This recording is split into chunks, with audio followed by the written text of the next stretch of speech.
সরকারি না। ও সরকারি না? না না, নাম শুনছিলাম অনেক আগে। কোটিপতি দুই পাশের জায়গায় ওনার।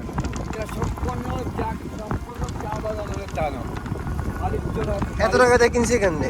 চা বাগান আমরা জানি না।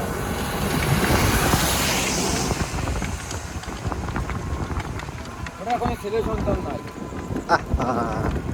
একটা সন্তান আছে, পালক সন্তান। ছেলে সন্তান হয় না। উনি আসেনি, মালিক আছে হচ্ছে। কত বয়স?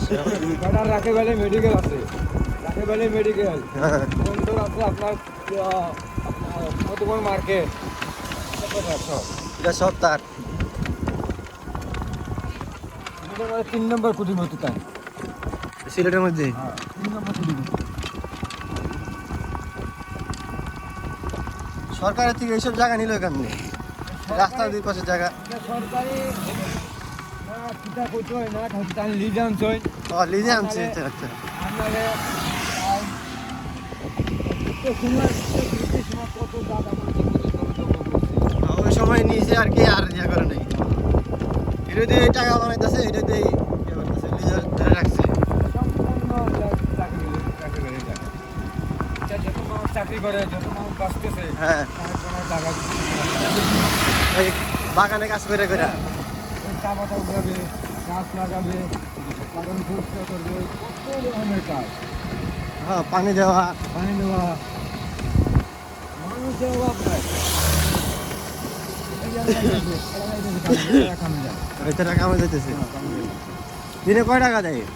এটা বেতন কম। একটা মানুষের বেতন হলো 175 টাকা। একদিনে কয় ঘন্টা? একদিনে এটা সকাল 8টা থেকে 8টা থেকে 5টা। এত কম কে? কম কেনে আমি তো একজন মানুষ কাম করবে বাগানে, আর বাকি সব মানুষ আপনার বাইরে কাজ করার সমস্যা নেই।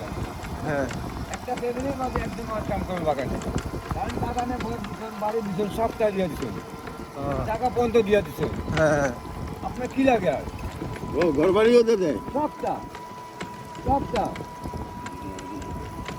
ওই লেগে বেতন কম। হ্যাঁ বেতন কম। আপনি বাগান থেকে আপনি সবটা পাইবা, আপনি হেলথ সবটা পাইবা। মানে সবই তারে দিয়ে দিব। আটা লাগুক, আটা পাইবা, চা পাতা পাইবা। হ্যাঁ তারপরে চিকিৎসা আছে, সবটা আছে। এর লেগে বেতন কম। বেতন কম। আপনি যে কোনো আপনার ফ্যামিলির মধ্যে একজন কাম করবো, আর বাকি সব বাইরে কাজ করে পুরো ফ্যামিলি চালাইবো, কিন্তু একজন মানুষ এনে কাম করতে হইব।